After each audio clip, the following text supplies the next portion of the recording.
ಇವತ್ತು ಮಾಡ್ತಾ ಇದ್ದೀವಿ. ಚೆನ್ನಾಗಿದೆ, ತುಂಬಾ ಚೆನ್ನಾಗಿ ಬಂದಿದೆ. ಬಾಗುಂದಾ? ಚಿಕ್ಕಮ್ಮ ಏನ್ ಮಾಡ್ತಾ ಇದ್ದೀರಾ ಇವತ್ತು? ನಾನು ಇವತ್ತು ಕೈಮಾ ಉಂಡೆ ಮಾಡ್ತಾ ಇದ್ದೀನಿ. ಹೌದಾ? ಓಕೆ. ಎಷ್ಟು ಜನ ತಿನ್ಬೋದು ಚಿಕ್ಕಮ್ಮ ಇದರಲ್ಲಿ? ಒಂದು 7-8 ಜನ ತಿನ್ಬೋದು. ಓಕೆ ಚಿಕ್ಕಮ್ಮ, ಏನೇನು ಹಾಕ್ತಾ ಇದ್ದೀರಾ ಇದಕ್ಕೆ ಇವಾಗ? ಅರ್ಧ kg ಮಟನ್ ಕೈಮಾ, 1 ಚಿಪ್ಪು ತೆಂಗಿನಕಾಯಿ, ಬೆಳ್ಳುಳ್ಳಿ, ಚಕ್ಕೆ ಲವಂಗ, ಶುಂಠಿ, ಮೆಣಸು, ಕೊತ್ತಂಬರಿ, ಹಸಿಮೆಣಸಿನ್ಕಾಯಿ. ಇದೆಲ್ಲ ರುಬ್ಕೊಳಕ್ಕ ಚಿಕ್ಕಮ್ಮ? ಇದು ಕುಯ್ಕೊಳ್ಳೋದು, ಇದೆಲ್ಲ ಲಾಸ್ಟ್ಗೆ. ಇದು ಕಡಲೆಪಪ್ಪು, ಇದು ಧನಿಯಾ ಪುಡಿ, ಧನಿಯಾ, ಇದರಲ್ಲಿ ಅರಿಶಿನೂ ಹಾಕಿದ್ದೀನಿ.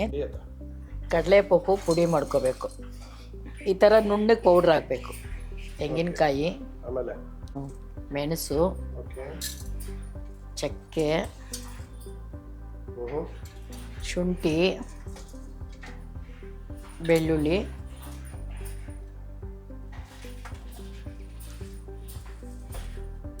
ಇದೆಲ್ಲ ಒಂದೇ ಸರಿ ರುಬ್ಕೊಳ್ಳೋದೇನಾ? ಒಂದೇ ಸತಿ ರುಬ್ಕೋಬೇಕು. ಹಸಿಮೆಣಸಿನಕಾಯಿ ಕಟ್ ಮಾಡಿ ಹಾಕೋದಲ್ಲ ಅಥವಾ ಒಗ್ಗರಣೆಗೆ. ಇದು ಕೊತ್ತಂಬರಿ ಎಲ್ಲ ಹಾಕಿದ್ದೀನಿ. ಇದೆಲ್ಲ ಆಮೇಲೆ ಬೇಕು, ಇವಾಗ ರುಬ್ಕೊಳ್ಳೋದು. ಸರಿ, ಓಕೆ.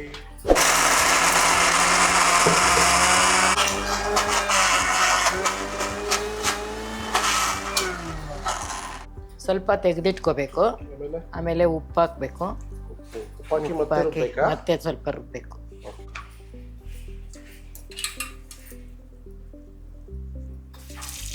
ನಲ್ಲಿಗೆ ಬೇಕಾಗಿದ್ದ ಮಿಶ್ರಣ ರೆಡಿ. ಕೈಮಾ ಉಂಡೆ. ಓಕೆ, ಕೈಮಾಗೆ. ಓಕೆ, ನಲ್ಲಿಗೆ ಅಂತೀನಿ. ಕೈಮಾಗೆ ಮಿಶ್ರಣ ರೆಡಿ. ಮಟನ್ ಕೈಮಾ, ಇದಕ್ಕೆ ಕಡಲೆಪಪ್ಪು ಮತ್ತೆ ಮಸಾಲೆ ಹಾಕಿ ಮತ್ತೆ ಇನ್ನೊಂದ್ಸರಿ ರುಬ್ಬಬೇಕು. ಉಪ್ಪು ಸಾಲ್ಕುಂಟೆ. ಇದು ಚೆನ್ನಾಗಿ ಮಿಶ್ರಣ ಮಾಡಿದ್ರೆ ಎಲ್ಲ ಮಟನ್ನು ಮಸಾಲ ಎಲ್ಲ ಚೆನ್ನಾಗಿ ಮಿಶ್ರಣ ಆದ್ರೇ ಚೆನ್ನಾಗಿ ಬರುತ್ತೆ, ಟೇಸ್ಟಿಯಾಗೂ ಇರುತ್ತೆ. ಮಟನ್ಗೆ ಮಸಾಲೆ ಎಲ್ಲ ಚೆನ್ನಾಗಿ ಮಿಕ್ಸ್ ಆದಾಗ ಮಸಾಲೆ ಉಂಡೆಗಳು ಚೆನ್ನಾಗಿ ಟೇಸ್ಟಿಯಾಗಿ ಬರುತ್ತೆ. ಆಮೇಲೆ ಮೊಟ್ಟೆ ಹಾಕಬೇಕು. ಹಾಕ್ಲಾ? ಇವಾಗ ಮೊಟ್ಟೆ ಹಾಕ್ಬಿಡೋಣ.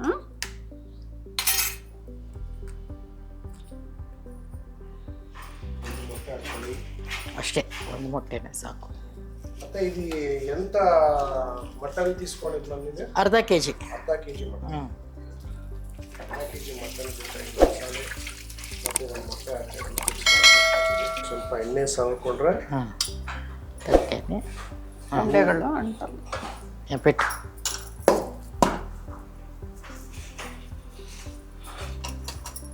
పెద్దదాయమో ಉಣ್ಣಿಲೆ అంత ఉండಲ್ಲ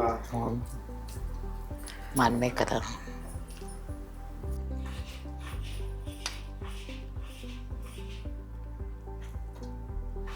ಇನ್ನ ಸಾರೆಲ್ಲ ಹಾಕ್ದಿರೋಂಗೆನೆ ಇವಾಗ್ಲೇನೆ ಗಮ್ ಅಂತ ಇದೆ. ಆಯ್ತಾಯ್ತು, ಮಸಾಲ ಎಲ್ಲ ಆಗೈತೆ. ನೋಡ್ರಿಲ್ಲ ಇರಮ್ಮ ನೋಡ್ತೀನಿ.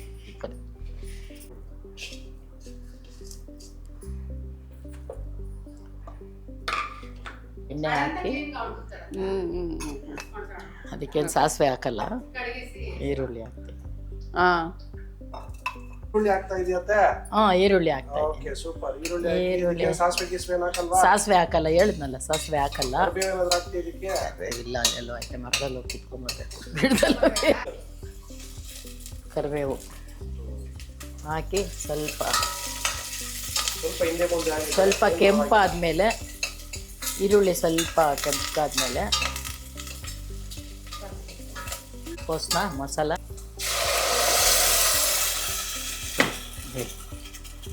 ಲೋಟ ಎತ್ಕೊಂಡು ಕೋಸಿಟ್ಟು ಮಸಾಲೆಗೆ 2 ಲೋಟ ನೀರು ಹಾಕ್ಬೇಕು. 2 ಲೋಟ 2 ಲೋಟ ನೀರು. ಆಮೇಲೆ ಸ್ವಲ್ಪ ಉಪ್ಪು, ರುಚಿಗೆ ಸಾರಿಗೆ ಸ್ವಲ್ಪ ಉಪ್ಪು. ಕೈಮಾ ಉಂಡೆಗೆ ಇದಕ್ಕೆ ಸ್ವಲ್ಪ ಹಾಕ್ತಾ ಇದ್ದೀನಿ. ಇದಕ್ಕೆ ಸ್ವಲ್ಪ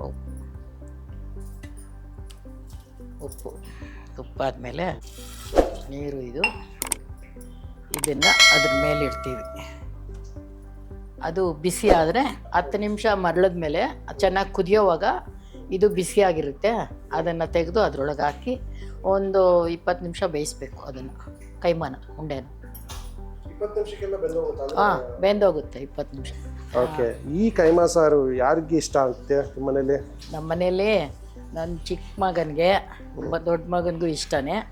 ಮಕ್ಕಳಿಗೆಲ್ಲರಿಗೂ ಇದು ಮಟನ್ ಕೈಮಾ, ಮಕ್ಕಳಿಗೆಲ್ಲ ಚಿಕನ್ ಕೈಮಾ ಇಷ್ಟ. ಮಕ್ಕಳಿಗೆ ಚಿಕನಲ್ಲಿ ಮಾಡಿದ್ರೆ ತುಂಬ ಇಷ್ಟ. ಅವರು ನಮ್ಮ ಚಿಕ್ಕ ಮಗನ ಮಕ್ಕಳಿಗೆ ಎಲ್ಲರಿಗೂ ಚಿಕನಲ್ಲಿ ಮಾಡಿದ್ರೆ ಕೈಮಾ ಉಂಡೆ ತುಂಬ ಇಷ್ಟ. ಇದು ನಮ್ಮ ಚಿಕ್ಕ ಮಗನಿಗೆ, ದೊಡ್ಡ ಮಗನಿಗೆಲ್ಲ ಇದೆ ಇಷ್ಟ. ಸೂಪರ್ ಅಂತ. ಅಂದರೆ ಕೈಮಾ ಬಂದು ಕೆಲವರು ಮಟನಲ್ಲಿ ತುಂಬ ಇಷ್ಟ ಬೀಳ್ತಾರೆ, ಮಟನಲ್ಲೇ ಇಷ್ಟ ಈಗ ಬಂದಿರೋ ಜನರೇಷನ್ ಎಲ್ಲ ಚಿಕನಲ್ಲಿ ಮಾಡ್ತಾರೆ. ಹೌದು, ನನ್ನ ಮೊಮ್ಮಗನಿಗೂ ಇಷ್ಟ.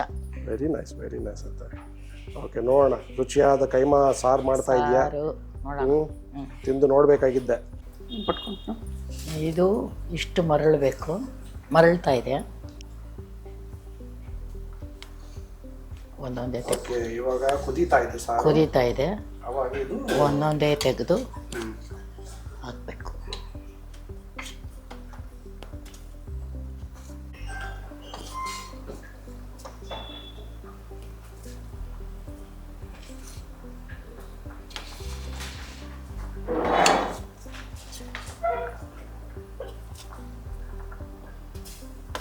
ಉಂಡೆ ಬಿಟ್ಕೊಳ್ಳಲ್ಲ, ಉಂಡೆ ಬ್ರೇಕ್ ಆಗಲ್ಲ, ಉಂಡೆ ಹಂಗಂಗೆ ಇರುತ್ತೆ.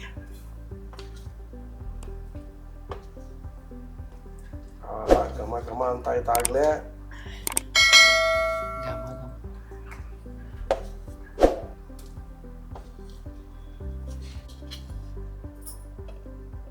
ಒಂದು 20 ನಿಮಿಷ ಮುಚ್ಚಿಬಿಟ್ಬೇಕು. ಕೈಮಾ ಉಂಡೆ ರೆಡಿ. ಕೈಮಾ ಉಂಡೆ ರೆಡಿನಾ? ಕೈಮಾ ಉಂಡೆ ಅದೇ ಹೊಡೆದಿಲ್ವಾ? ಹೊಡೆದಿಲ್ಲ ನೋಡ. ಸೂಪರ್. ಹಾಂ, ಚೆನ್ನಾಗೈತೆ. ಉಳ್ಕುಂದೆಮು